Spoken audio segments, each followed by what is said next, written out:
چنانچہ ایک زمیندار کا واقعہ سنیے کہ جس کی اتنی زمینیں تھیں کہ اس کی زمین میں کئی ریلوے اسٹیشن بنے ہوئے تھے.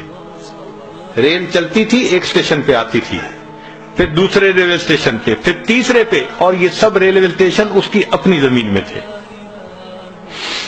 ایک دن اپنے دوستوں کے ساتھ شہر کے چوک میں کھڑا گفتگو کر رہا ہے تو دوست نے کہا کہ آج کل بس تنگی ہے مال کی اور میں بہت پریشان ہوں.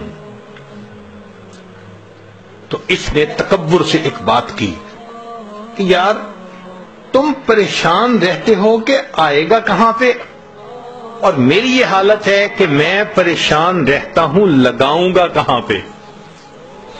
تکبر، عجب. اور میری تو 40 نسلوں کو بھی پرواہ نہیں ہے. جب اس نے یہ تکبر کے الفاظ بولے اللہ نے اس کو اپنی پکڑ میں لے لیا. ہوا کیا؟ اب بزنس میں نقصان سے نقصان، نقصان پہ نقصان، پیسے جانے شروع ہو گئے. ساتھ بیمار ہو گیا اور بیمار ہونے کے بعد 6 مہینے کے اندر یہ دنیا سے رخصت ہو گیا. اس کا ایک ہی بیٹا تھا، 17-18 سال اس کی عمر تھی لڑکے کی.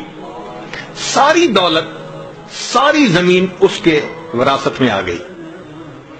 اب جب مال بھی ہو اور جوانی بھی ہو تو پھر اس قسم کے لوگ بھی قریب ہو جاتے ہیں جو شراب اور شباب والے ہوں. چنانچہ اس کو انہوں نے برے رستے پہ ڈال دیا.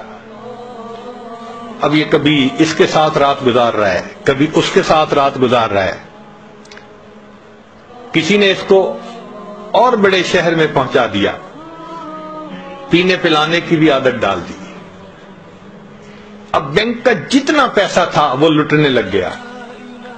کسی نے اسے کہا یہاں کیا دیکھو گے، ذرا باہر نکل کے دنیا دیکھو.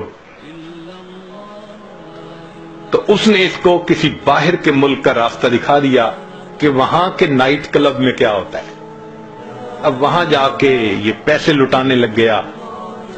1-2 سال کی بات ہے، سب بینک اکاؤنٹ زیرو، اور بیماریوں کا بھی مریض ہو گیا. جب روز عیاشی کرنی ہے اور متعدد بار کرنی ہے تو نتیجہ کیا ہوگا؟ بیماریاں. نوجوان بچہ ہے مگر بیمار. اب زمینیں بچ گئیں، یہ کیا کرتا؟ زمین کا ٹکڑا بیچتا، جو پیسے ملتے پھر باہر کا ٹرپ لگاتا، پھر آ کے زمین کا اگلا ٹکڑا بیچتا.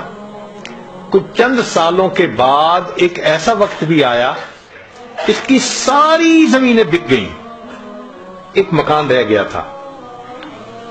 پھر یہ اپنے نشے سے نہیں رہ سکتا تھا، پیسے کی ضرورت تھی.